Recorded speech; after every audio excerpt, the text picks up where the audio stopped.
அல்ஹம்துலில்லாஹி ரப்பில் ஆலமீன் வஸ்ஸலாத்து வஸ்ஸலாமு அலா ரசூலிஹில் கரீம் ரப்பிஷ்ரஹ் லி சதுரி வயஸ்ஸிர் லி அம்ரி வஹலுல் உக்ததம் மின் லிசானி யஃப்கஹு கௌலி. இன்னைக்கு நாம் பார்க்க போகிற அத்தியாயம் அல் இஹ்லாஸ் என்ற அத்தியாயம். இது மக்காவில் அருளப்பட்ட அத்தியாயமாக என்ன செய்து இருக்குது. சில விரிவுரையாளர்கள் இது மதீனாவில் அருளப்பட்ட அத்தியாயம் நினைச்சுறாங்க சொல்கிறாங்க. இப்போ இதனுடைய கருத்துக்களை கவனித்து பார்க்கும்போது இதில் மதீனாவில் அருளப்பட்ட அத்தியாயமாக இருக்கலாம் அப்படின்னு நமக்கு என்ன செய்து தோணுது. இப்போ இந்த அத்தியாயம் எதை முன்வைக்குது அப்படின்னா, இஸ்லாத்தினுடைய அடிப்படை கொள்கையான தௌஹீதை முன்வைக்குது. தௌஹீதை பிரகடனப்படுத்துது. இறைவனுடைய அந்த ஒருமைத்துவத்தை என்ன செய்யுது, பிரகடனமாக என்ன செய்து முன்வைக்குது. இந்த அத்தியாயம் அருளப்பட்ட பின்னணியை பார்த்தோம் அப்படின்னா, இனவைப்பாளர்கள் ஒருத்தர் என்ன செய்கிறாரு, நபி ஸல்லல்லாஹு அலைஹி வஸல்லம் அவர்கிட்ட உங்களுடைய இறைவனுடைய பரம்பரையை கூறுங்கள் என்ன செய்கிறாரு கேட்குறாரு.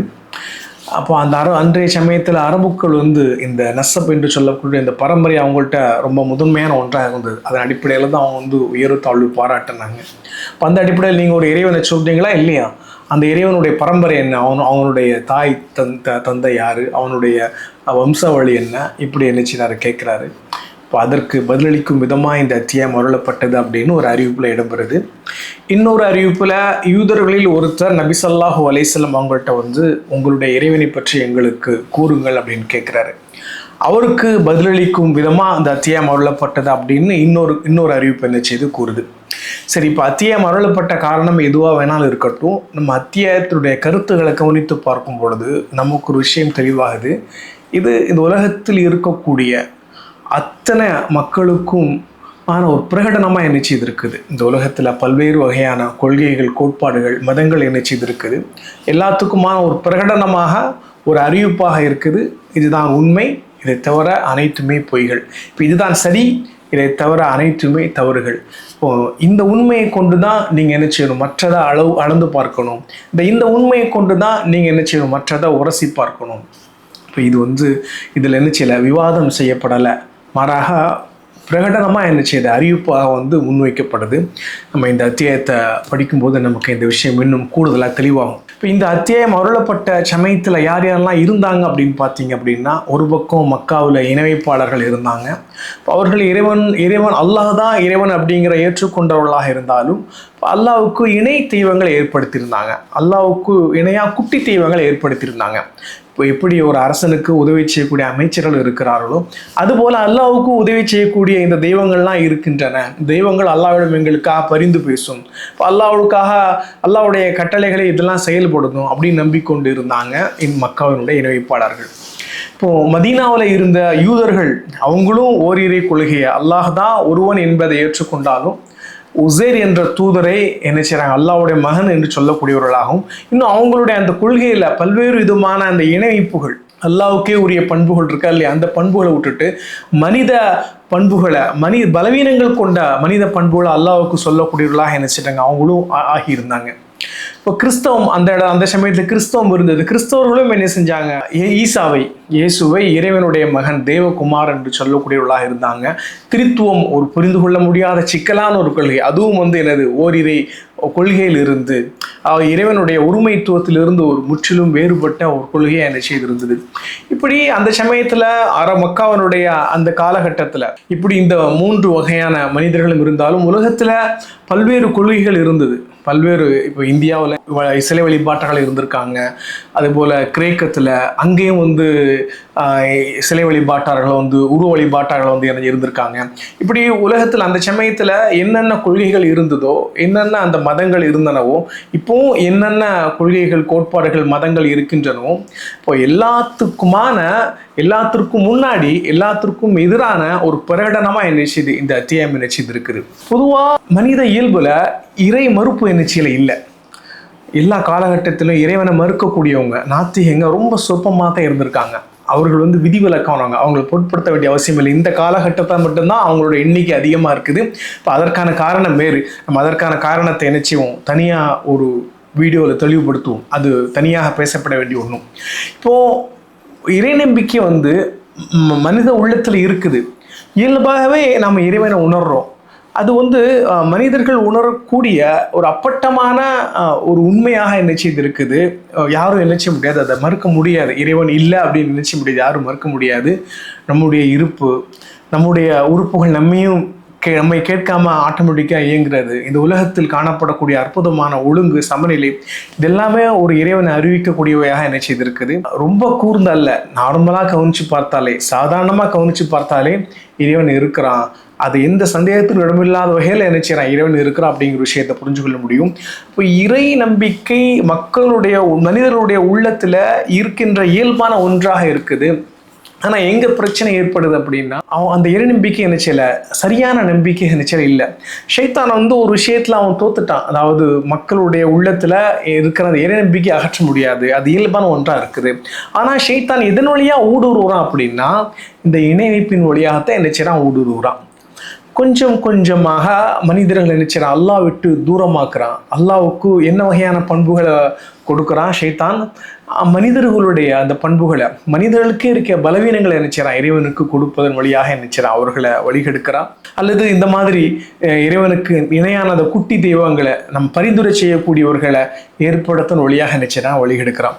அப்போ இந்த இணைவைப்பின் வழியாகத்தான் வந்து ஷைத்தான் வந்து மனிதர்களை வழிகெடுக்கிறான். அந்த இணைவைப்பு, அதாவது இறைவனுக்கு மனிதர்களுடைய பண்புகளை கொடுப்பதும், இறைவனை விட்டு விட்டு அந்த வேறு தெய்வங்களை என்ன செய்து ஏற்படுத்துவதும், அப்போ இறைவனுக்கு இந்த உதவியாளர்களை, இந்த அமைச்சர்களை என்ன ஏற்படுத்துவதும், இப்போ இந்த வழியாக என்ன செய்யறான், ஷைத்தான் வந்து மனிதர்களை வழிகெடுப்பவனாக என்ன செய்யறான் இருக்கிறான். இப்போ அந்த காலகட்டத்திலையும் சரி, அதற்கு பிறகு வந்த காலகட்டங்கள்லையும் சரி, இந்த காலகட்டத்திலையும் சரி, இது முதன்மையான பிரச்சனைன்னு பார்த்தா இந்த இணைவைப்பு தான். அவர்கள் இறைவனை ஏற்றுக்கொண்டவர்களாக இருக்கிறாங்க, இறை நம்பிக்கை கொண்டவர்களாக இருக்கிறாங்க. அந்த இறை நம்பிக்கையில தெளிவு இல்லை. இப்போ இறைவனுக்கு மனிதர்களுடைய பண்புகளை கொடுக்குறாங்க. அப்போ இறைவனுக்கு இணைகளை என்ன செய்றாங்க, ஏற்படுத்துறாங்க. இப்போ இறைவனுக்கு என்ன செய்றாங்க, உதவியாளர்கள் என்ற பேரில் இணை தெய்வங்களை என்ன செய்றாங்க, ஏற்படுத்துறாங்க. இப்போ இதுதான் பல்வேறு மனிதர்களுடைய காணப்படக்கூடிய மெயின் பிரச்சனையாக என்ன செய்திருக்குது. இந்த அத்தியாயத்தில் அல்லாஹ் என்ன செய்றான், எல்லோருக்குமான மறுப்பாக, எல்லோருக்குமான தெளிவாக, எல்லோருக்குமான பிரகடனமாக என்ன செய்றான், இந்த அத்தியாயத்தை முன்வைக்கிறான்.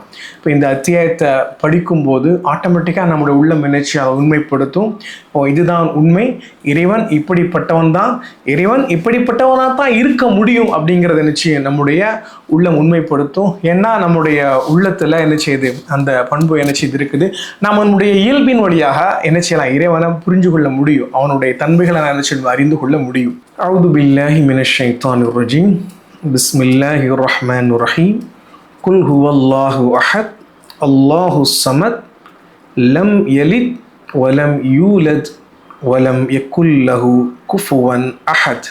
அல்லாஹ் என்ன செய்கிறான், தன்னுடைய தூதருக்கு கட்டளையிடுகிறான். குல், நபியை நீர் கூறுவீராக.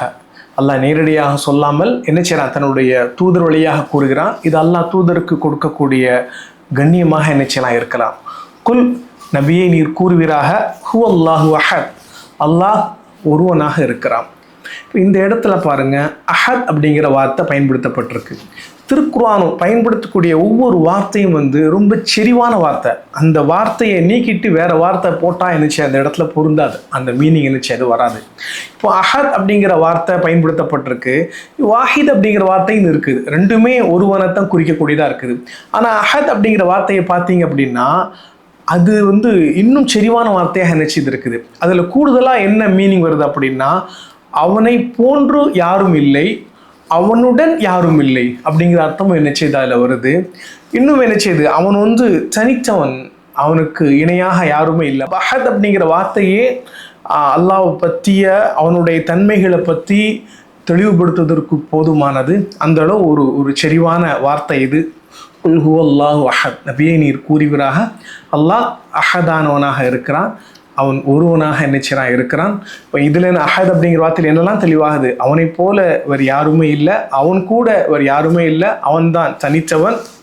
அடுத்து அந்த அஹத் அப்படிங்கிற வார்த்தை இன்னும் என்ன செய்யுது, அல்லாஹ்வுடைய இன்னும் கூடுதலாக அடுத்து வரக்கூடிய வசனம் என்ன செய்யுது, அல்லாஹ்வை இன்னும் கூடுதலாக அவனுடைய பண்பு முன்வைக்குது.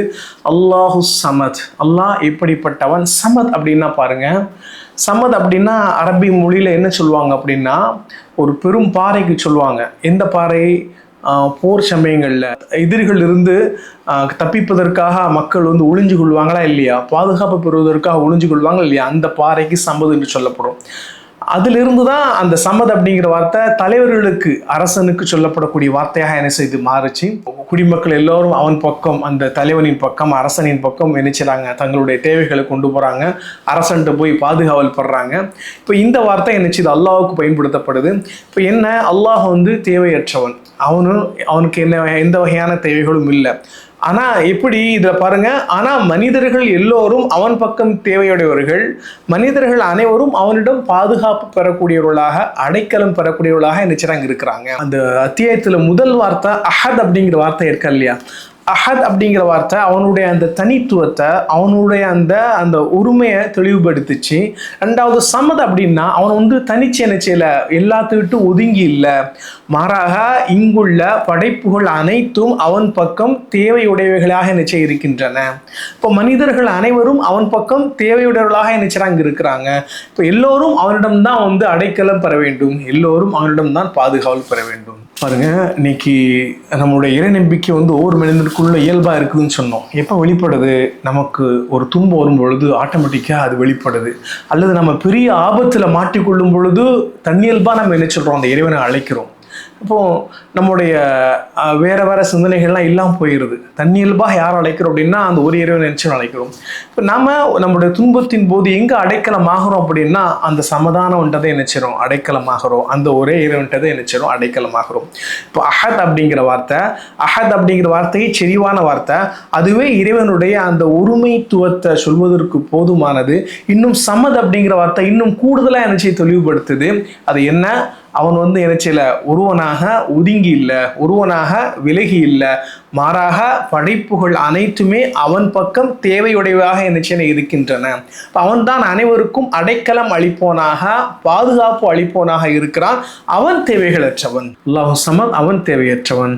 அடுத்து லம் யலித் வலம் யூலத், இப்போ அவன் யாரையும் பெறவும் இல்லை, அவன் யாராலும் பெறப்படவும் இல்லை. இப்போ அவனுக்கு மகன் கிடையாது, அவனுக்கு மகள் கிடையாது, அதுபோல அவனுக்கு தாய் தந்தை கிடையாது. இப்போ அஹத் அப்படிங்கிற வார்த்தை இன்னொரு விஷயம் தெளிவுபடுத்துது. என்ன, அவனுக்கு ஆரம்பம் கிடையாது, அவனுக்கு முடிவு கிடையாது, அவன் வந்து என்றும் நிரந்தரமாக இருந்து கொண்டே இருக்கிறான். இப்போ அவனுடைய நிரந்தரத்துவ தெளிவுபடுத்தக்கூடியது அஹத் அப்படிங்கிற வார்த்தை இருக்குது. இப்போ லம் யலித் வலம் யூலத் அப்படிங்கிற இந்த வாசகமும் என்ன செய்யுது, அவனுடைய அவன் ஆரம்பமும் முடிவும் மற்றன் அப்படிங்கிற தெளிவுபடுத்துது. இப்போ மனிதர்களுக்கு இந்த பரம்பரை தொடர் அவசியமா இருக்குது. மனிதர்களுக்கு தாய் தந்தை தேவையானவர்களா இருக்கிறாங்க, மனிதர்களுக்கு மகள்கள் தேவையா இருக்கிறாங்க.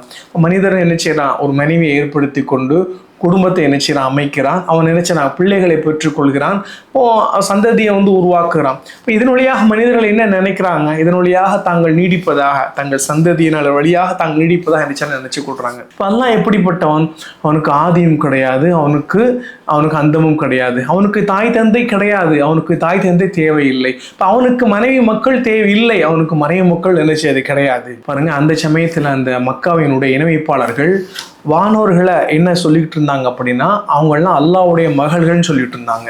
இப்போ கிட்டத்தட்ட இந்தியாவிலே இதே போல் நம்பிக்கைகள் இருக்குது.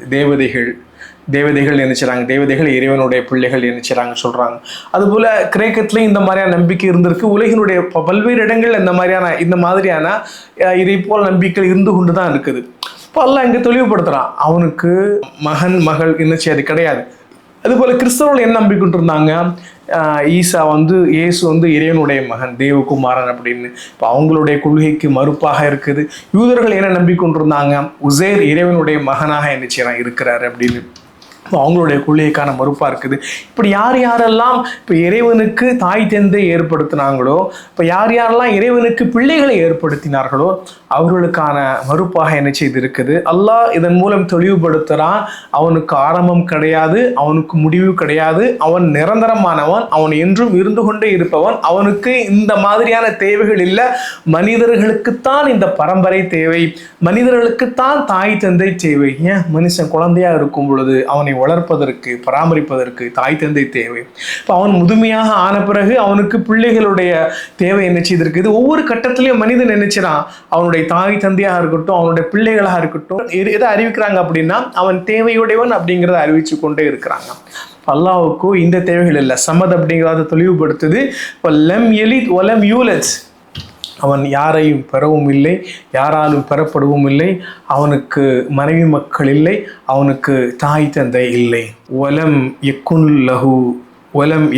லஹு குஃபுவன் அஹத். அப்போ அடுத்து இன்னும் கூடுதலாக தெளிவுபடுத்தப்படுது, அவனுக்கு இணையாக இங்கு என்ன செய்யலை, யாருமே இல்லை. இப்போ அவன் மட்டும்தான் படைப்பாளன், அவனை தவிர உள்ளவை அனைத்துமே படைப்புகள் தான். இப்போ அஹத் அப்படிங்கிற வார்த்தையிலே அந்த அர்த்தம் இருக்குது. அஹத் அப்படிங்கிற வார்த்தையிலே அவன் தனித்தவன், அவனை தவிர என்ன செய்யல, அவன் கூட யாருமே இல்லை, அவனை போல யாருமே இல்லை. அப்போ இங்கே குஃபுவன் அஹத் அப்படிங்கிற வார்த்தை இருக்குதா இல்லை, அதுவும் இன்னும் கூடுதலாக தெளிவுபடுத்துது. என்ன, அவனுக்கு இணையாக இங்கே என்ன செய்யல, யாருமே இல்லை, இங்கே அவனை தவிர உள்ளவை அனைத்துமே அவனுடைய படைப்புகள் தான் அப்படிங்கிறத இது தெளிவுபடுத்தக்கூடியதாக என்ன செய்து இருக்குது. இப்போ இது என்ன, இது ஒரு மனிதர் என்ன செய்கிறாரு, நபி தோழர் தான் இந்த அத்தியாயத்தை மறுபடியும் படிச்சுக்கிட்டே இருக்கிறாரு. அதை பார்த்த இன்னொரு மனிதர் அல்லாஹ்வுடைய தூதர் ஸல்லல்லாஹு அலைஹி வஸல்லம் அவங்கள்ட்ட போய் என்ன செய்கிறாரு, சொல்கிறாரு, இவர் இந்த அத்தியாயத்தை மறுபடியும் படிச்சுட்டே இருக்கிறார் அப்படின்னு. நபி ஸல்லல்லாஹு அலைஹி வஸல்லம் சொல்கிறாங்க, அதாவது இது குர்ஆனில் 1/3 பகுதி நினைச்சாங்க சொல்கிறாங்க. அப்போது அதை சிறப்பித்து சொல்கிறாங்க.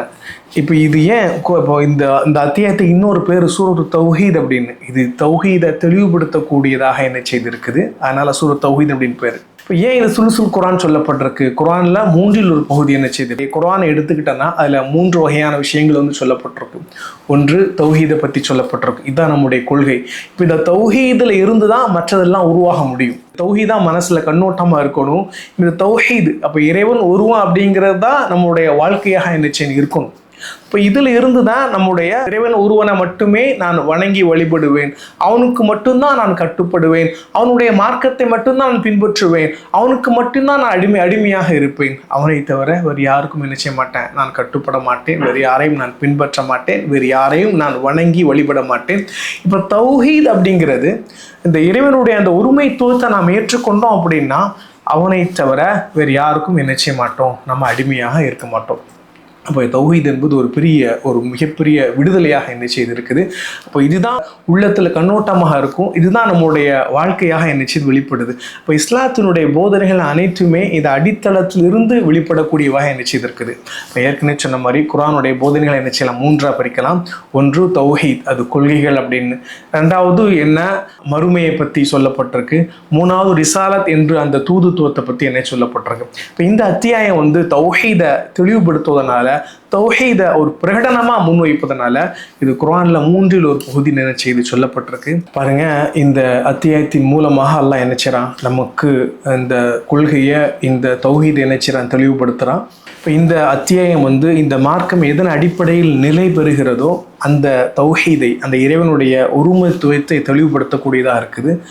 அந்த அடிப்படையில் தான் அந்த அத்தியாயம் குர்ஆனில் 1/3 பகுதி செய்து சொல்லப்பட்டிருக்கு. நபி ஸல்லல்லாஹு அலைஹி வஸல்லம் அவர்கள் என்ன செய்வாங்க, சுபுவுடைய முன் சுன்னத்தில் இந்த அத்தியாயத்தை ஓதுவாங்களாம். அதாவது ஒரு நாளினுடைய ஆரம்பத்தில் என்ன செய்வாங்க, இந்த அத்தியாயத்தை கொண்டு தான் அவங்க என்ன செய்ய தொடங்கியிருக்காங்க.